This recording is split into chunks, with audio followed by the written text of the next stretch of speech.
এই যে ইচ্ছেটা, ট্রিটমেন্ট করালেন, এলেন, 2-3 মাস পর অনেক ক্ষেত্রে দেখা যায়, আপনারা ব্যতিক্রমী হতে পারেন, কিন্তু অনেক ক্ষেত্রে দেখা যায় 3 মাস পর আবারও পুনরায় সেই একই কাজ চলছে, একইভাবে আসক্তির শিকার। আপনি কিভাবে আমার সাথেও ঘটেছে। আমার বাড়ির লোকেরা যখন প্রথম এই অ্যালকোহলিক অ্যানোনিমাসের যখন আমি খোঁজটা পাওয়ার অ্যাকচুয়ালি আগে আমি অনেক ভুগছিলাম, আমি চাইছিলাম ছাড়তে, কেন আমি দেখছিলাম যে আমি যে কাজ করতে চাইছি না ওটা হয়ে যাচ্ছে।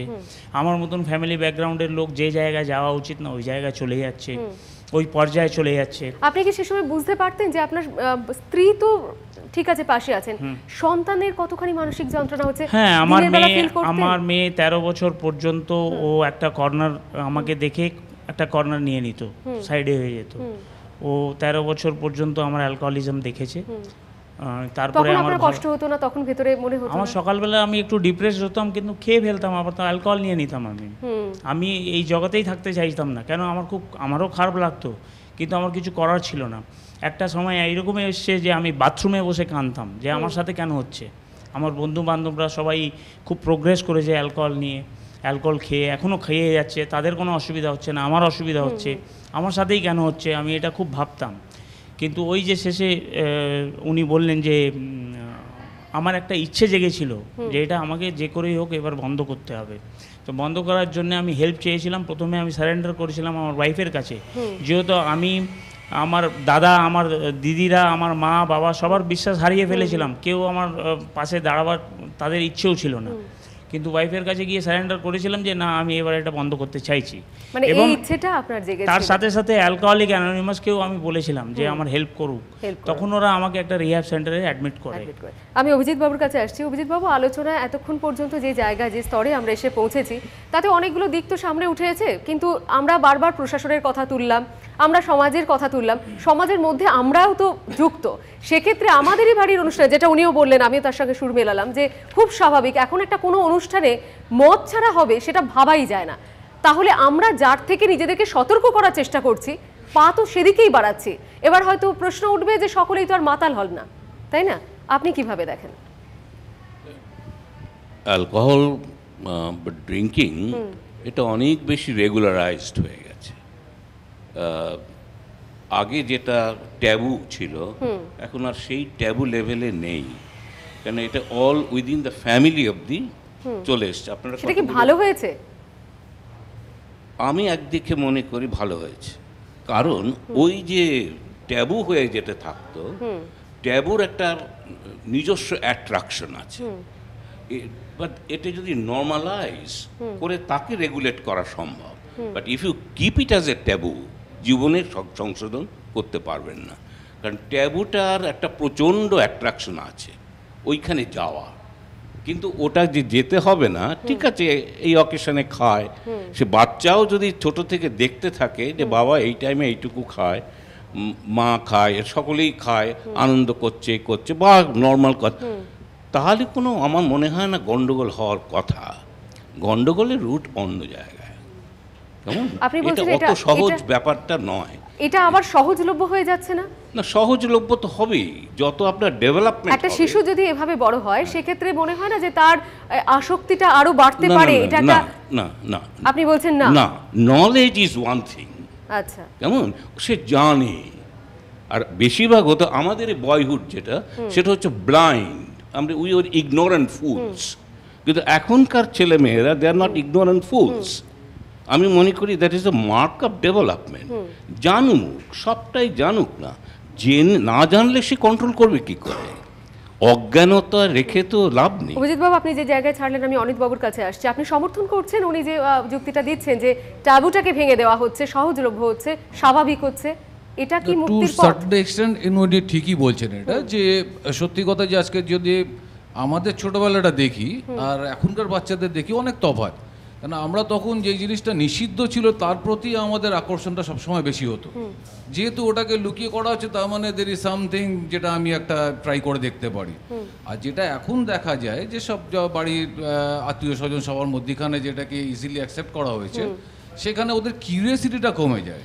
আর আমি যেটা আগে বলেছিলাম যে অ্যাডিকশন কিন্তু একটা পার্সন ইজ বর্ন উইথ, 10 জনের ক্ষেত্রে কিন্তু দেখা যাবে যে সে 9 জন কিন্তু ঠিক নর্মাল লাইফ লিড করছে, ওই একজন হতভাগ্য যে থাকবে সে কিন্তু অ্যাডিক্টেড হবে, সে ছোটোবেলায় দেখুক বড় হয়ে দেখুক, ইট ডাজন্ট ম্যাটার। তাহলে এটা তো ভবিতব্য হিসেবে মেনে নিতে হবে। But it is just like ডায়াবেটিসে যেরকম হয় না একটা incurable disease, but it can be arrested, is same thing a disease of addiction. এটা কিন্তু অ্যারেস্ট করে রাখা যায় এবং প্রচুর অনেক ছেলে সারা বিশ্বে ভালো আছে, নার্কোটিক্স অ্যানোনিমাস, অ্যালকোহলিক অ্যানোনিমাস, এরকম জায়গাতে গিয়ে তারা যথেষ্ট ভালো আছে এবং খুব সুস্থ জীবনযাপন করছে। আমি আপনার কাছে আসছি সৌভিক, যেটা অভিজিৎ দা বললেন বা উনি বললেন, আপনাদের ক্ষেত্রে আপনারা তো যেহেতু মাঠে নেমে কাজ করছেন, আপনাদের অভিজ্ঞতাটা ঠিক কীরকম, মানে এইভাবে কি কতখানি মনে হচ্ছে সাকসেস হওয়া সম্ভব? আমি অনিকবাবু যেটা বললেন তাতে আমার মনে হলো যে অ্যাডিকশান মানেই যে তাকে মদ খেতে হবে এরকম কিন্তু নয় ঘটনাটা, যে অ্যাডিকশান আছে বলেই তাকে মদ খেতে হবে, হতেই পারে তার অনেক অ্যাডিকশান তার অন্যান্য অ্যাসপেক্টে আছে, কিন্তু সে অ্যালকোহল নিচ্ছে না বা সে অন্যান্য কোনো নেশা করছে না।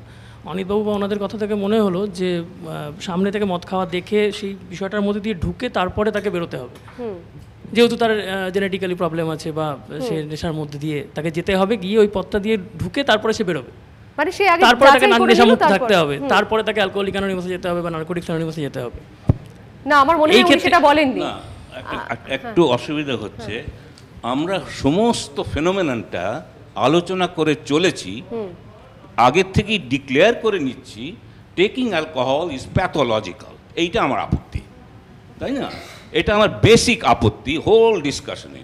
আপনি আগের থেকে এটাকে ডিজিজ ইত্যাদি ইত্যাদি করে এখন একটা জিনিস মনে রাখতে হবে, বাঁচাটাই নেশা, বাঁচার মতো নেশা বড় নেশা নেই, ওইটাই বাঁচাই হচ্ছে অন্য নেশা। অভিজিৎ বাবু, ডিজিজ বলতে আমরা বাধ্য হয়েছি, সেটা আমার মনে হয় ডক্টর সেন কেন, আমাদের এটা দেওয়া নাম নয়, এটা মেডিকেল শাস্ত্র অর্থাৎ ট্রিটমেন্ট বলছে যে এটা সত্যি রোগ, তার জন্য তার চিকিৎসা প্রয়োজন। সেটা কিন্তু আমি একটা কথা বলি ছোট্ট করে, সেটা হচ্ছে উনি যেটা বলছেন আমি সহমত প্রকাশ করেই বলছি, ওনারটা কিন্তু খুব হাই সোসাইটির মধ্যে লিমিটেড, এটা গ্রামেগঞ্জে গরিবের মধ্যে নয়। না, এমনকি আমার বাড়িতেও এখনো আমি চিন্তা করতে পারি না যে আমি আমার মেয়ে ওয়াইফ একসঙ্গে ড্রিঙ্ক করব।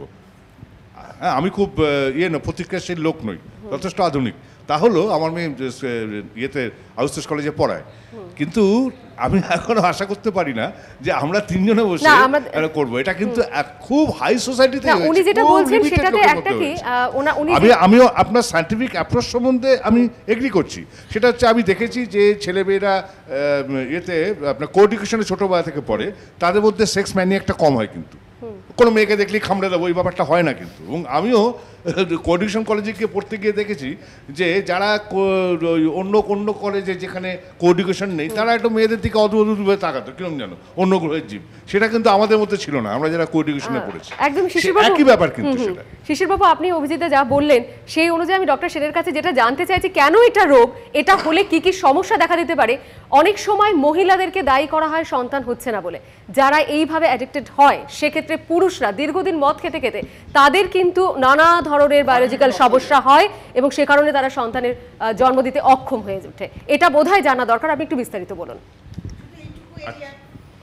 এটার জন্য শুধু এইটুকু এরিয়া যথেষ্ট নয়, এই আলোচনার বোধহয় এই জায়গাটাও ঠিক না। কিন্তু আমরা শুধুমাত্র রিপ্রোডাকশন সিস্টেমটার মধ্যে না, যেহেতু গ্রামের মানুষদের আমরা ছুতে চাইছি, প্রথমে তাদের গ্রাম শহরে মানুষ না শুনুন দাদি, আমাদের প্রধান উদ্দেশ্য হচ্ছে যেটা উনি বললেন আমরা কিন্তু শুরুটাই করেছিলাম সমাজের সমস্ত স্তরের মানুষ, কিন্তু যেখানে যে মানুষগুলো ওনাদের কাছে পৌঁছতে পারছেন না তাদের জন্য আমাদের আজকের অন্তত সেই সুরটা বেঁধে দেওয়া। আমার যে বক্তব্য সেটা হাই সোসাইটি নয়, intellectual development. You see, this is the foundation. যদি আপনি ইন্টেলেক্টটাকে ডেভেলপ করান বাচ্চার, তেমন পরিবেশ তৈরি করে করে সে নিজেই নিজের কষণ দেবে। আসল আমি যখন ডিজিজড হয়ে গেছি উইদিন কোর্স, তখন আমি অ্যালকোহলিক অ্যানোনিমাস অমুক তমুক, আমি তার অনেক আগেকার স্টেজটা বলছি। এডুকেশন, নলেজ, এইটাকে যদি কোন ফ্যামিলিতে বলুন, আপনি কি কোন ফ্যামিলি বলুন বসে কথাগুলো বলছেন, আমি এইখানে বসে আমি অভিজিৎ আমি আবারও বলছি আমাদের কিন্তু উদ্দেশ্য শুধুমাত্র আমাদের হায়ার সোসাইটি বা শহুরে কালচারের মানুষজনের নয়। না, আমি কেন বলছি অভিজিৎ দা, এই জ্ঞান গম্ভীর সোসাইটিতে একটা বাড়াতে মানুষ হবে। দুপেক খেয়ে রাতে ঘুমোতে যেতে পারেন, ওইখানে যে গ্রামের মানুষটা হাড়ভাঙা খাটুনি মাঠে খাটছেন তিনি দুপেকে সন্তুষ্ট থাকতে পারবেন না, তার স্ত্রীকে সে তো টেনে দুপেক আনতে হবে। পায় না, সে তো অন্য অন্য খায়। কিছু পায়, এই সে তো অন্য কিছু, খায়। এই অন্য কিছুটাকে যদি বন্ধ করা যায় এবং যদি না করা যায়, যায় না, সবচেয়ে যায় বড় না। কথা হচ্ছে অভিজিৎ দা আমাকে নলেজ নলেজটা সেটা যে ভাষায় যে Practice, বুঝবে, association, আমাদের society উদ্দেশ্য নয়। হচ্ছে Society যে নয়। ভাষায়, knowledgeable আমি আবারও society বলছি তা সুরমাদি নয়। বা তাদের অভিজিৎ দা, অন্য অ্যামিউজমেন্টও দেওয়া একেবারে যে দরকার। ভাষায় যে বুঝবে তাকে সেই সেই ভাষায় ভাষায় বোঝাতে হবে, আর সেটাই আপনার ভয়েসের উদ্দেশ্য। বন্ধু